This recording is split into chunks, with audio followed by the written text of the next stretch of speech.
Hello everyone, myself Neha Chandrakar. Today our topic is list square approximation. ये जो है numerical जो method है उसका एक पार्ट है, इसमें हमारे सिलेबस का एक पार्ट है। तो आज हम जो है लिस्ट स्क्वायर अप्रॉक्सीमेशन के बारे में पढ़ेंगे। लास्ट में हमने जो है सेंट्रल डिफरेंसेस से रिलेटेड हमने क्वेश्चन देखे थे कि सेंट्रल डिफरेंसेस होता क्या है और कैसे हम एक क्वेश्चन का जो है हम सेंट्रल डिफरेंसेस के थ्रू से उसका वैल्यू कैसे निकाल सकते हैं। तो आज हम बात करेंगे लिस्ट स्क्वायर अप्रॉक्सीमेशन में।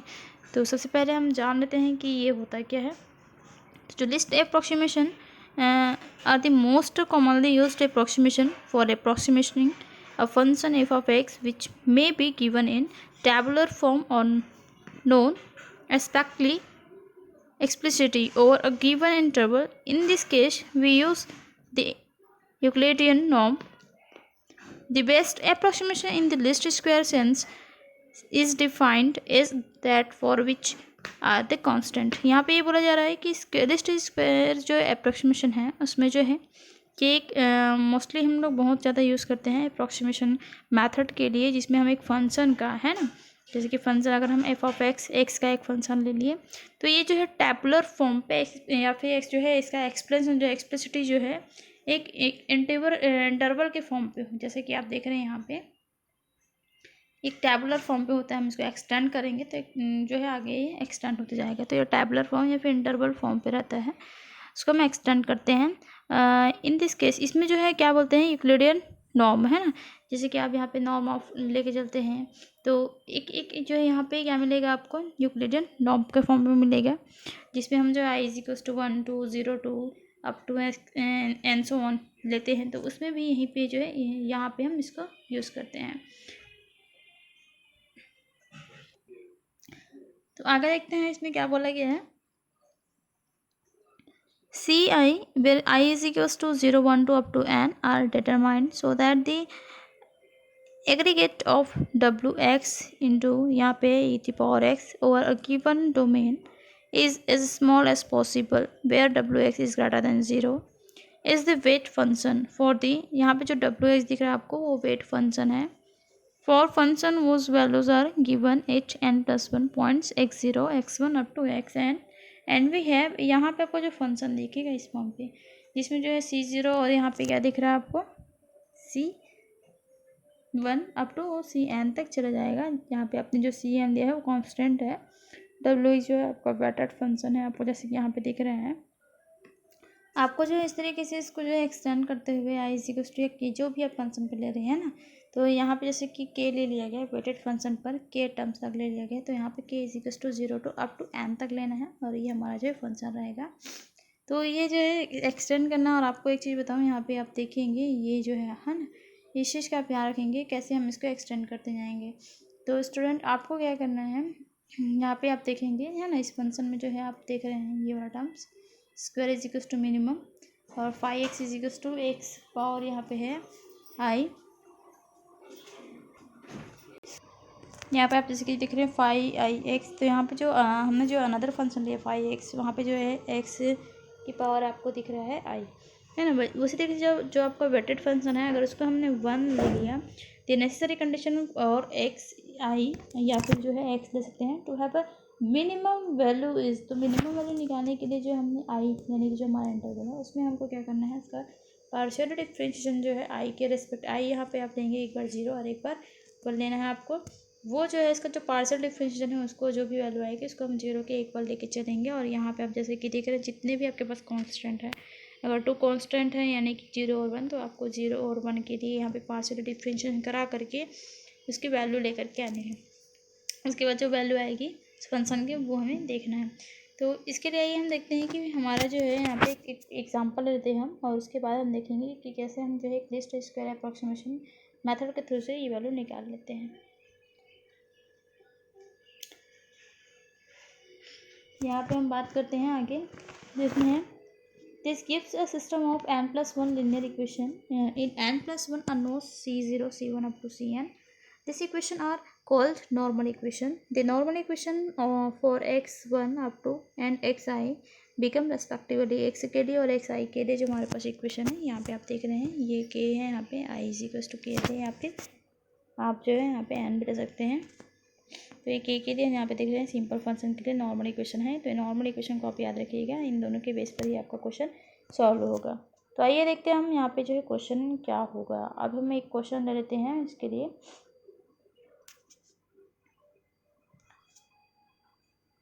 चलिए हमारे पास क्वेश्चन है, obtain the least square polynomial approximation of degree 1 and 2 और f of x is equals to, यहाँ पे दिख रहा है आपको एक्स की पावर है 1/2 ऑन 0 1, यानी कि फंक्शन हमारे पास है एक्स की पावर 1/2 और उस पर इंटरवल है हमारा 0 1 पर। हमको इस फंक्शन का क्या निकालना है, हमको लीस्ट स्क्वायर मेथड के अप्रोक्सीमेशन वैल्यू निकालनी है पॉलिनोमियल इक्वेशन का, है ना, डिग्री 1 और 2 पर। इसके लिए हमारे पास फंक्शन जैसे कि हमारे पास मिल गया है, इसके लिए हमें सबसे पहले देखना है कि हमारे पास कांस्टेंट कौन कौन से हैं। हमको निकालना है C0 एंड C1। हमारा जो है C0 और C1 जो है दोनों कांस्टेंट पर, इसको इंटीग्रल जो है वो हमें निकालना है। तो यहाँ पे हम बात करते हैं, आप हमको जो है यहाँ पे इस तरीके से हमारा जो है फंक्शन रहेगा, जैसे कि हमने लीस्ट स्क्वायर मेथड के लिए इसका जो नॉर्मल इक्वेशन है ना, नॉर्मल इक्वेशन के पहले जो हमारा जो है एक्सप्लिसिटी जो फंक्शन था उसमें हमने जो है इंटीग्रल पे इस तरीके से दिया था कि यहाँ पे जो है 0 to 1 एक्स की पावर है 1/2, जैसे यहाँ की function f of x is equal to हमारे पास है एक्स की power 1/2 minus C0 minus C1 x whole power है square d x is equal to, यहाँ पे जो इंटीग्रल की वैल्यू आएगी वो हमारी जो है यहाँ पे मिनिमम होनी चाहिए। अब हमको यहाँ पे करना है कि जो लिस्ट स्क्वायर है उसके बाद हमको जो है यहाँ पे नॉर्मल इक्वेशन लेना पड़ेगा। तो इस इंटीग्रल का हमको नॉर्मल इक्वेशन निकालने के लिए फर्स्टली उसका पार्शियली डिफ्रेंशिएशन करना पड़ेगा with respect to C0 and C1। Firstly यहाँ पे हम क्या करेंगे, हमारा जो है फंक्शन यानी कि इंटीग्रल का है ना, उसका हम करते हैं यहाँ पे C0 के रेस्पेक्ट में पार्शियली डिफ्रेंशिएशन। तो जब हम इसका कराते हैं, ये हमारा जो टोटल फंक्शन है उसका कराएंगे, तो होल पावर यहाँ पर 2 दिख रहा है, तो इसका पार्शियल डिफरेंशिएशन हो जाएगा 2 × x। ये फंक्शन पूरा रहेगा हमारा 2 - 1 यानी कि हो जाएगा 1। और यहाँ पे अब देखेंगे हम C0 के रेस्पेक्ट में करा रहे हैं, तो C0 में कोफिशिएंट जो है -1 है, तो इस तरीके से यहाँ पे हो जाएगा -2 × इंटीग्रल हो जाएगा 0 to 1 एफ ऑफ एक्स की वैल्यू आप देखेंगे, टोटल वैल्यूज हो जाएगी यहाँ पे एक्स की power 1/2 minus C0 minus C1 x and dx। अब यहाँ पे देखते हैं इसकी वैल्यू कितनी होगी, तो ये -2 हो गए। यहाँ पे जो है एक्स की पावर 1/2 का एक्स की पावर यहाँ पे हो जाएगा 3/2 एंड यहाँ पे हो जाएगा 3/2 अपॉन में 3/2, ये ऊपर आ जाके 2/3 हो गया। और यहाँ पे देखेंगे 0 और 1 जो है इसका लिमिट है, तो यहाँ पे 1 रखेंगे तो ये 1 ही हो जाएगा, एंड 1 - 0 यानी कि 1, तो ये वैल्यू आ गई है 2/3। वैसे ही -C0 एंड यहाँ पे हो जाएगा, ये आप C0 का C0 ही रहेगा क्योंकि ये कॉन्स्टेंट है, माइनस C1 एक्स की वैल्यू एक बार हम रखेंगे यहाँ पे 1 और एक बार रखेंगे यहाँ पे 0, तो ये हो जाएगा आपका 1 एंड 0 1 ही हो जाएगा। हमको यहाँ पे ध्यान देना पड़ेगा, ये एक्स का जो इंटीग्रेशन होगा वो x² 2 होगा, और यहाँ पे जब हम x की वैल्यू एक बार 1 रखेंगे तो 1/2 और सेकंड टाइम 0 रखे तो 0, तो 1/2 माइनस यहाँ पे 0 1/2 हो जाएगा। तो ये आ गया आपका C1/2। सबकी वैल्यू में देखेंगे इक्वल्स टू हमको यहाँ पे 0 लेके चलना है ना, तो जब 0 लेके हम चलेंगे तो यहाँ पे आप देखेंगे ये हो गया आपका -4/3 माइनस C0 माइनस यहाँ पे आप 2C1 माइनस प्लस 2C0 हो जाएगा, और ये हो जाएगा प्लस 2C1 यानी कि डायरेक्ट हो जाएगा आपका C1 इज इक्वल्स टू 0। तो इस तरीके से हमको एक इक्वेशन मिलेगा। सेकंड हमको क्या करना है, यहाँ पे जो हमारा इंटीग्रल है उसका C1 के रेस्पेक्ट में पार्शियल डिफरेंशिएशन कराना है। तो जब हम इसका पार्शियल डिफरेंशिएशन कराएंगे तो यहाँ पे आप देखेंगे जैसे ही हमने ऊपर वाले का किया था, यहाँ पे हो जाएगा फर्स्टली इसका पार्शियल डिफरेंशिएशन करा रहे हैं, तो ये 2 × ये पूरा फंक्शन हो जाएगा, दैट मीन्स एक्स की power 1/2 minus C0 minus C1 x. और यहाँ पे हम देखेंगे है ना, यहाँ पे आपको देखिएगा C1 के रेस्पेक्ट में करा रहे हैं, और C1 का यहाँ पे कोफिशिएंट है एक्स इंटू क्या हो जाएगा, ये एक्स हो जाएगा। तो इसमें आपको कोई कन्फ्यूजन नहीं होना चाहिए। उसके बाद जो यहाँ पे टोटल फंक्शन आने के बाद हमको इंटीग्रेशन कराना है, तो जब हम इंटीग्रेशन कराएंगे तो ये -2 ये है जो कांस्टेंट है बाहर निकल गया। उसके बाद हम देखेंगे एक्स की पावर 1/2, एक्स की पावर 1/2 का यहाँ पे हो जाएगा है ना यहाँ पे आप देखेंगे एक्स की पावर 1/2 का 2/3 हो गया, यहाँ पे एक्चुअल में ये मिस्टेक है ना, एक्स की पावर 2/3 अपॉन 2, यहाँ पे 3/2 3/2 ऊपर घूम के यहाँ पे हो जाएगा 2/3 माइनस C0। यहाँ पे हम जो है देखेंगे आप है ना, यहाँ पे आपको मिलेगा C0 एक्स हो जाएगा, तो C0 एक्स फिर माइनस यहाँ पे नेक्स्ट में होगा C1 x² यहाँ पे आपको हो जाएगा C1 के रेस्पेक्ट में करा रहे हैं हम, तो C1 एक से है तो यहाँ पे क्या हो जाएगा C1, ये एक्स स्क्वायर हो गया, तो एक्स स्क्वायर का क्या हो जाएगा यहाँ पे एक्स क्यूब बाई 3। एक मिनट, यहाँ पे जो एक्स है यहाँ पे मल्टीप्लाई हो जाएगा, आपको ध्यान देना पड़ेगा, यहाँ पे हमने एक मिस्टेक कर दिया है। एक मिनट मैं आपको फिर से बता देती हूँ। चलिए यहाँ पे हमको क्या करना है, ये इस एक्स का पहले मल्टीप्लाई करना है, तो एक्स की पावर 1/2 एंड +1 कराते हैं, तो ये हो जाता है एक्स की पावर 2/3। तो इसका जब हम यहाँ पे इंटीग्रेशन कराएंगे 2/3 + 1 हो जाएगा 5/3। तो इस तरीके से जो हमारे यहाँ पे सही था, यहाँ पे है 2/3 1 + 2/3, तो 1 + 2/3 आपका हो जाएगा 5/3। तो ये 5/3 जो है यहाँ पे आप देख रहे हैं 3/5, एक्चुअल में ये 3/5 होगा, क्योंकि ये 1/2 + 1 हो गया आपका 3/2। और यहाँ पे हम बात करेंगे 3/2 + 1 एक्स की पावर में, ये हो गया आपका 5/2 एंड 5/2। ठीक है, तो ये जो है यहाँ पे ये इसकी वैल्यू हम 1 रखेंगे तो टोटल जो है 1 ही हो जाएगा। यहाँ पर एक्स की वैल्यू 1 रखेंगे तो यहाँ पे 5/2 ये घूम करके क्रॉस मल्टीप्लाई हो करके 2/5 हो गया, माइनस फिर यहाँ पे आप एक्स का मल्टीप्लाई कर दीजिए, एक्स का हो जाएगा आपका x² 2, और ये जो है यहाँ पे 1 जब वैल्यू रखेंगे तो यहाँ पे 1/2, तो ये हो जाएगा -C0/2। उसके बाद आप देखेंगे यहाँ पे C1 x² है, तो C1 x² का हो जाएगा यहाँ पे, जैसे कि x² का हमको पता है x² का होता है x³ होता है, तो ये हो जाएगा x³ में जब 1 रखेंगे तो 1/3, तो C1 का साथ में हो जाएगा -C1/3, और इक्वल टू हमें यहाँ पे लेकर के चलना है 0। We option C0 = 4/15 and C1 = 4/5। The first degree least square approximation is x की पावर 1/2 on 1001। इट्स Px = यहाँ पे है, इसके लिए जैसे कि मैंने पहले बताया है Px = यहाँ पे आपको निकालना है, तो उसके लिए है Px निकालने के लिए भी बताती हूँ मैं आपको, है। Px = यहाँ पे हो जाएगा 4 × 1 प्लस यहाँ पे दोनों के लिए है, तो यहाँ पे आप जैसे देखेंगे 3/15 एंड यहाँ पे हो जाएगा 3/4/15, ये हो जाएगा आपका C0।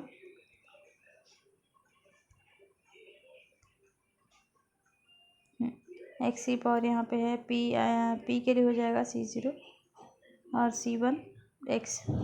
यहाँ पे हम देखते हैं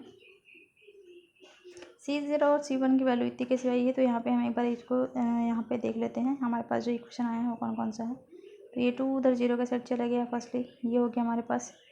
सेकंड इक्वेशन को हमको देखना है, तो यहाँ पे है हमारे पास 2/3 -C0 -C1/2 = 0 है, और यहाँ पे है 2/5 -C0/2 -C1/3 = 0 है। तो यहाँ पर हमको जो है LCM निकाल देना सभी का, उसके बाद हमको इसको सॉल्व करना है। तो यहाँ पे जैसे कि सॉल्व करेंगे आप, तो कोई C0 की वैल्यू आई 4/15 और C1 की वैल्यू आई है 4/5।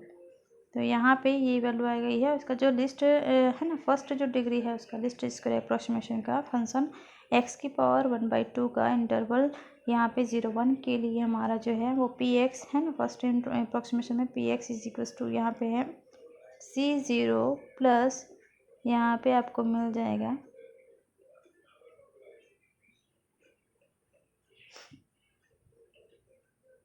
C1x। तो ये मिल गया हमारे पास, है ना, C0 + C1x, ये हमको मिला है Px। अब यहाँ पे देखते हैं वो n = 1 के लिए था, अब हम देखेंगे n = 2 के लिए, क्योंकि हमारे जो क्वेश्चन में बोला गया है वो है पॉलिनॉमियल जो इक्वेशन है यहाँ पे डिग्री जो है आपका 1 और 2 के लिए बोला गया। तो 1 के लिए हमने निकाल लिया, तो यहाँ पे ये जो है फर्स्ट जो है डिग्री मिला हमें, फर्स्ट डिग्री के लिए लिस्ट स्क्वायर अप्रोक्सीमेशन जो वैल्यू है ये है फंक्शन x की पावर 1/2 के लिए। वैसे ही हम जो है सेकंड यहाँ पे n = 2 सेकंड डिग्री के लिए देखते हैं, तो C0, अब जैसे कि फर्स्ट डिग्री हमारे पास था C0 एंड C1, वैसे ही सेकंड डिग्री के लिए n = 2 के लिए एक और कांस्टेंट यहाँ पे बढ़ जाएगा, इंक्रीज हो जाएगा, तो यहाँ पे आ जाएगा C0 C1 C2 = 0 to 1 x की पावर 1/2 माइनस C0 -C1x तक था, अब यहाँ पे एक एक्स्ट्रा हो जाएगा -C2x का स्क्वायर, और यहाँ पे जैसे कि हम लेते हैं पावर होल पावर स्क्वायर, है ना, तो यही काम उसमें भी करना है, = मिनिमम हो जाएगा। जो मिनिमम वैल्यू होगी वो। अब यहाँ पे नॉर्मली इक्वेशन जैसे कि हमने लास्ट टाइम फर्स्ट डिग्री के लिए देखा था, वैसे यहाँ पे सेकंड डिग्री में वैसे ही काम करेंगे। हम यहाँ पे इंटीग्रल जो हमारा है उसका हम एक बार C0 के रेस्पेक्ट में कराएंगे, एक बार C1 के रेस्पेक्ट में कराएंगे और एक बार C2 के रेस्पेक्ट में। इसका पार्शियली डिफ्रेंशिएशन कराने के बाद उसकी वैल्यू को हम 0 के इक्वल रख करके जितने भी कॉन्स्टेंट हमारे पास है C0, C1, C2 की वैल्यू लेकर के आएंगे। तो यहाँ पे इस इंटीग्रल का हम जब C0 के रेस्पेक्ट में पार्शियली यहाँ पर डिफ्रेंशिएशन करते हैं तो ये हो जाएगा -2 इंटू ये पूरा फंक्शन हो जाएगा। फिर हमने देखा C0 के रेस्पेक्ट में कराया है तो यहाँ पे C0 का कोफिशिएंट माइनस में है। उसी तरीके से यहाँ पे हम बात करेंगे इंटीग्रल का C1 के रेस्पेक्ट में। तो यहाँ पे जो है C1 के रेस्पेक्ट में होल पावर 2 है तो ये 2 हो गया, 2 इंटू यहाँ पे पूरा फंक्शन सेम हो जाएगा। C1 का कोफिशिएंट है -x है ना, यहाँ पे जो -x है तो यहाँ पे आपका हो जाएगा माइनस और यहाँ पे ये x हो गया। उसके बाद देखते हैं यहाँ पे हमारे पास C2 के फॉर्म पे C2 के रेस्पेक्ट में कराते हैं तो यहाँ पे सेम रहेगा, 2 इंटू यहाँ पे हो जाएगा पूरा फंक्शन सेम और यहाँ पे C2 का कोफिशिएंट है माइनस तो माइनस आ जाएगा यहाँ पर। और यहाँ पे आप देखेंगे x का स्क्वायर तो यहाँ पे x स्क्वायर हो जाएगा। ये तीनों को हमको जो है 0 के इक्वल लेके चलना है। इक्वल ले जाने के बाद हमें जो है C0, C1 और C2 की वैल्यू मिलेगी। तो इसके लिए हमें जो है यहाँ पे देखेंगे ये इक्वेशन मिलेगा, न्यू इक्वेशन को आपको लेकर के आना है। उसके बाद आप देखेंगे इन तीनों को हमको सॉल्व करना है, जैसे कि आपको आता ही है तीनों को इक्वेशन को सॉल्व करने के लिए। The solution to this system is, जैसे कि आपको एक पता होगा है ना, जब हम लास्ट क्लास में चाहे लोअर क्लासेस में हम लोग सॉल्व करते थे जिसको हम लोग वज्र गुणन विधि बोलते थे। यहाँ पे इस तरीके से रहता था वो ए अपॉन क्रॉस मल्टीप्लाई करते थे माइनस फिर क्रॉस मल्टीप्लाई, जैसे कि हम देखते हैं AX1 plus BX2 plus A1 B1 से होता था, वैसे यहाँ पे क्रॉस मल्टीप्लाई करके is equals to B upon is equals to C upon A upon is equals to B upon is equals to C upon इस फंडे से हम लोग सॉल्व करते थे। तो यहाँ पे जो है वही काम हमको यहाँ पे थ्री इक्वेशन के लिए है, थ्री इक्वेशन के लिए हमारे पास थ्री इक्वेशन मिला है, उसका हमको सॉल्व करना है। तो यहाँ पर C0 की वैल्यू मिल जाएगी 6/35, C1 जो है मिल जाएगा 48/35 एंड C2 भी मिल जाएगा। जैसे कि ये थ्री इक्वेशन वाला है तो कैलकुलेटर में आप अच्छे से इसको सॉल्व करेंगे। For linear equation, polynomial equation के लिए कैलकुलेटर में आपके वहाँ पे फंक्शन दिया रहता है तो आप उसका यूज़ करेंगे तो इजीली इसकी वैल्यू मिल जाएगी। तो जितने भी कांस्टेंट है C0, C1 और C2 की वैल्यू यहाँ पे मिल गई है। फिर हमारे पास जो है मैं जैसे कि बताई थी यहाँ पे अप्रॉक्सीमेशन निकालने के लिए Px इक्वल्स टू होता है C0 plus C1 x plus C2 x का स्क्वायर। जितने भी आप कांस्टेंट लेंगे फर्स्टली जो है सिंपल रहता है, फिर C1 x हो जाता है।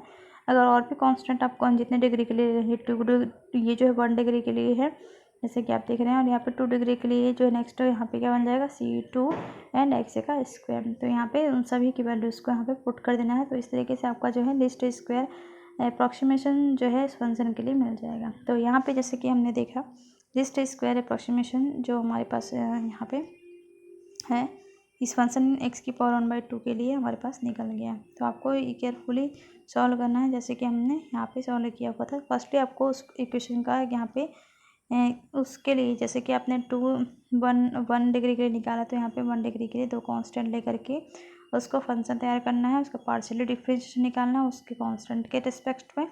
उसके बाद उसकी जो वैल्यू है इंटीग्रल करके है ना इज इक्वल्स टू 0 लेंगे, दोनों इक्वेशन को सॉल्व करेंगे, देन C0 और C1 की वैल्यू आ जाएगी। फिर आपको जो है उसका यहाँ पे वैल्यू रख देना है। वैल्यू रखने के बाद आपको यहाँ पे लिस्ट है फर्स्ट डिग्री के लिए जैसे कि है ये यहाँ पे लिस्ट स्क्वायर अप्रॉक्सीमेशन वैल्यू मिल जाएगा। जैसे इस क्वेश्चन में बोला गया था कि सेकंड के लिए भी निकालना है तो हमने जो है इसका क्या किया इंटीग्रल वैल्यूज निकाला। इंटीग्रल इक्वेशन निकालने के बाद उसका नॉर्मल इक्वेशन तैयार करना है। उस नॉर्मल इक्वेशन में हमको उतने जितने कांस्टेंट है उसके रेस्पेक्ट में पार्शियली डिफरेंशिएट करके उसका इंटीग्रल वैल्यू जो है उसको हम 0 के इक्वल रखेंगे। 0 के इक्वल रखने के बाद में हमें जो है उसका कांस्टेंट की वैल्यू निकालना है। तो कांस्टेंट की वैल्यू निकल जाएगी फॉर 2 इक्वेशन या फॉर 3 इक्वेशन जितना भी इक्वेशन रहेगा। देखिए यहाँ पे C1 C0 C2 की वैल्यू निकल गई है, लास्ट में हमें अप्रॉक्सीमेशन मिल जाएगा। तो जैसे कि यहाँ पे देखा वैसे ही आपको सॉल्व करना है। नेक्स्ट पे हम जो लैग्रांजेस इसके लिए मेथड सॉल्व करेंगे। लैग्रांजेस में हम देखेंगे कि इसमें कैसे हम क्वेश्चन का लैग्रांजेस इक्वेशन के थ्रू से इसकी वैल्यू कैसे हम इसको निकाल सकते हैं।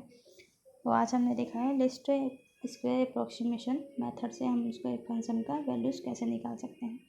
आप इसी तरीके से अपना प्रैक्टिस जारी रखिए। आप और भी एग्जाम्पल ले लीजिए और उसको सॉल्व करते रहिए ताकि आपकी प्रैक्टिस बनी रहे और आपको जो है ये मेथड समझ में आ जाए, क्योंकि ये न्यूमेरिकल मेथड है, इसमें बहुत सारे मेथड मिलेंगे आपको प्रैक्टिस करने के लिए इसके बहुत सारे क्वेश्चन लेने पड़ेंगे। कम से कम 4 to 5 क्वेश्चन आप सॉल्व करिए डेली, तभी आपके दिमाग में ये बैठा रहेगा। So thank you student for attend this class. Thank you.